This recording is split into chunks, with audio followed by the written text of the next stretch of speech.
Our gospel reading, our second reading, is taken from the Gospel according to John, chapter 10 and verses 11 through 18. Listen to what the Spirit might speak into your life today in this reading from John. Jesus is speaking and he says, "I am the good shepherd. The good shepherd lays down his life for the sheep.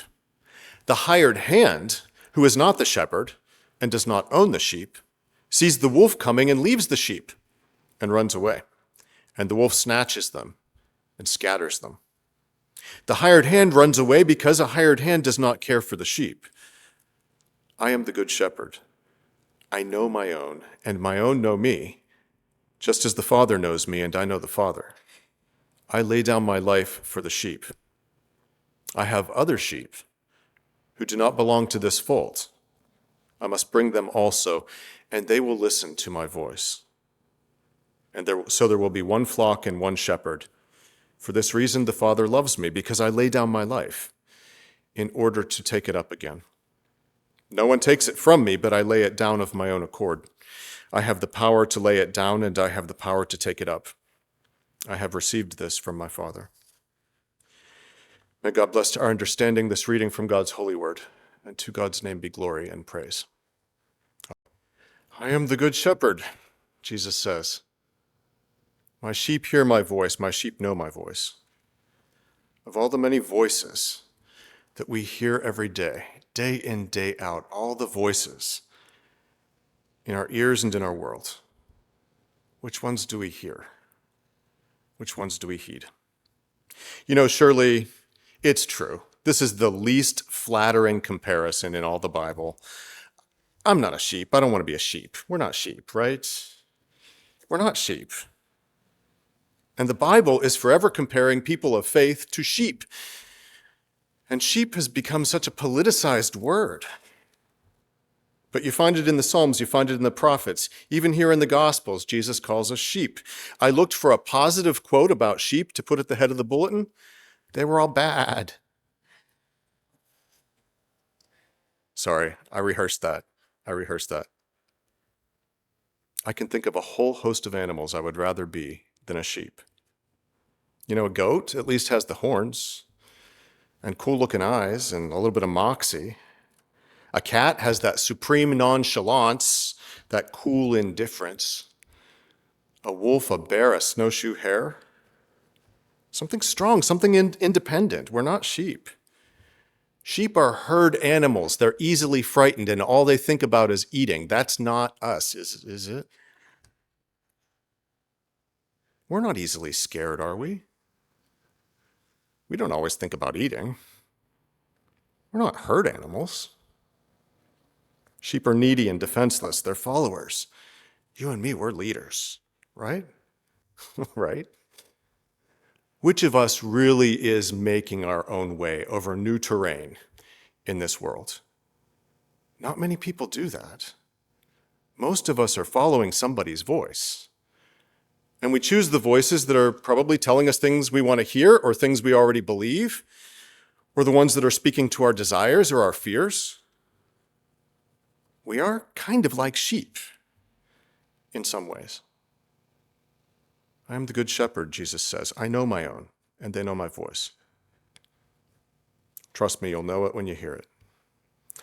I have a friend from Texas who's lived up here for about 10 years, and he just pines away for Texas. He thinks everybody else pines away for Texas too. The Lone Star State. In fact, he even asked me once about those decorative red stars. They're about 3 foot in diameter that people put on the outsides of their houses. He said, "Now, Brian, do people put those on their houses because they're from Texas or because they wish they were in Texas?" And I said, "No, a star is just a star up here. It doesn't have anything to do with Texas." And he truly did not believe me. Some years back, he wanted me to bear witness to the glories of West Texas, and it was glorious. So I went with him to Big Bend National Park, and I have to admit, it was beautiful. We explored trails and mountain ridges and rocky heights, and there were broad views out over the Rio Grande with Mexico on the other side. It was lovely. It was serene. You know, that narrow river, It just gurgles between the mountains, and it has no idea of its place on the world stage and of the politics that swirl around it and all the desperation and hope that meet on its banks. The park was under a severe drought warning. Despite the river, it's mostly just really hot rocks down there. The park was under a drought warning, and we had to pack all our water in and pack it out. There were no flush toilets, no showers, no drinking water. We struck off to explore the Burrow Spring Trail, and I had no hope that there would actually be a spring of water at the end of that trail. I don't think I've ever been so hot. And I've lived on the equator, and this was only February. The wind had blown my hat away to Mexico, and so I wrapped my bald head in a t-shirt. And after 3 long, dusty miles, 3 miles up here is nothing. After 3 long, dusty miles under that sun, it began to feel like the Bataan Death March.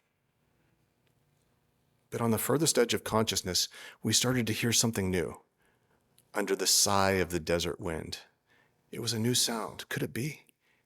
It was just the faintest gurgle and trickle of water. Down in the canyon below us, it was just a gentle trickle of water, but it sounded like an angel song. And in time, we saw a few scant green cottonwood trees appearing in the valley below, and a big, beautiful pool of muddy water. The sound of water in a desert place, it was lovelier than any song I had ever heard. It inspired me to pull out my pan flute and play a sad medieval hymn into the desert air. Let all mortal flesh keep silence. All flesh did keep silent because I was screeching on that pan flute. But maybe also to hear the music of the water. The Bible is a product of an arid land. The sound of a stream in the desert gave me a new understanding of that line in Ezekiel, which calls God's voice the sound of many waters. In that place at that time, the trickling of a brook did indeed sound to me like the voice of God. Gentle, life-giving, comforting, reassuring. It sounded like life. It sounded like home. And this begs the question, what does God's voice sound like if we were to listen for it? Because I think a lot of people are claiming to hear God's voice, and they're hearing something that couldn't possibly be gentle or comforting or life-giving or reassuring. How do we know God's voice from all the other voices and noises ringing in our ears? The competing demands of class and race and identity and money. Jesus says, I am the good shepherd. My sheep know my voice. And we would if we'd really listen. Occasionally, that God's voice, says things we don't want to hear, like share, like be nice. But it sounds like home. God's voice is water in the desert. Voices of anger, voices of hate, voices of fear, these are not the shepherd's voice. We know that. The 4th Sunday after Easter, as I was telling the kids, is known as Good Shepherd Sunday. It's when we get Psalm 23, which we just sang, and a reading from John that's about sheep and shepherds. Always on Good Shepherd Sunday, I tell you about a lady I had in one of my little country churches many years ago when I was a student pastor, who was indeed a sheep farmer. And anytime I said anything from the pulpit about sheep, she sadly shook her head. I suggested that they were not intelligent creatures, and she looked positively injured. So I'm done talking about sheep. I don't know anything about sheep. But we all know about voices. We have a few voices of people long dead who still sound in our memories and still bring us joy and comfort. A voice is as distinctive as a face. There are voices that inspire us, and there are voices that put us to sleep. There are voices that bring us comfort. There are voices that could freeze our bones. There are voices, if you're from my generation, that everybody recognizes, like Edith Bunker, Darth Vader, Barbara Walters. I do an outstanding impersonation of my paternal grandmother, but there's very few people left who could appreciate just how good that impersonation is. Voices are powerful. You can do very much with your voice, your tone, your inflection, your volume. It's a comfort to me that Jesus says, my sheep know my voice. Don't worry, don't go looking for me. I'm going to come and call you. You're going to know me when you hear me. It's going to be okay. Don't feel lost. You'll know my voice. But like everything that Jesus says, the comfort comes with a challenge. There's always a challenge with Jesus. Ours is the task of discerning between the many voices we hear, because many, many loud voices claim to be speaking for Jesus. Many an angry voice, a mocking voice, a forceful voice, a hate-filled voice claims to be speaking for God. Many a pseudo-divine voice sings the praises of a nation or a tribe or a party. And some, God help us, some might even sing the praises of a particular race. Some false voices that we hear are convincing because they talk to us about things we want to hear, or they speak to us of our own desires and fears. But if we listen, we will know the true voices, the good voices, the whole voice, whether out there in our world or in here in our hearts. It's not hard to know the shepherd's voice. It's a stream in the desert. It's the sound of many waters. It never shouts. It never berates. It never condemns. It speaks of service. It speaks of love. A certain embarrassing politician recently said in an interview that she is a Christian nationalist and that the majority of Americans are also Christian nationalists. Now, a Christian nationalist is someone who wants to tear down the wall of separation between church and state and make the U.S. an explicitly Christian nation. I disagree that most of us are Christian nationalists. At least I really hope it's not true. No freedom of religion exists until there's freedom from religion, until religion isn't guiding the government.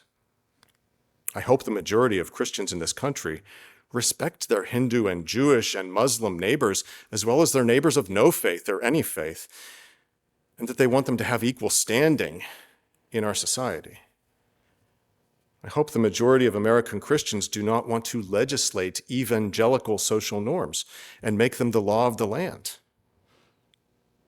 I believe that most Christians know the difference between God and country, that they love their country, but they see it as just that, a country, with some virtues to be celebrated and some faults to be corrected. For Christian nationalists, things like slavery, things like Jim Crow, things like Gnadenhutten, where they poisoned the blankets with smallpox and sent them into the Indian camp, those can't be talked about because they're bad for morale, not to mention Matthew Shepard and the suffragettes. Christian nationalists believe that America cannot have national sins because we're a holy nation, a nation created by Christians for Christians, the light of the world. Do you know some of the other nations that call themselves the light of the world? Iran. Iran thinks they're the light of the world.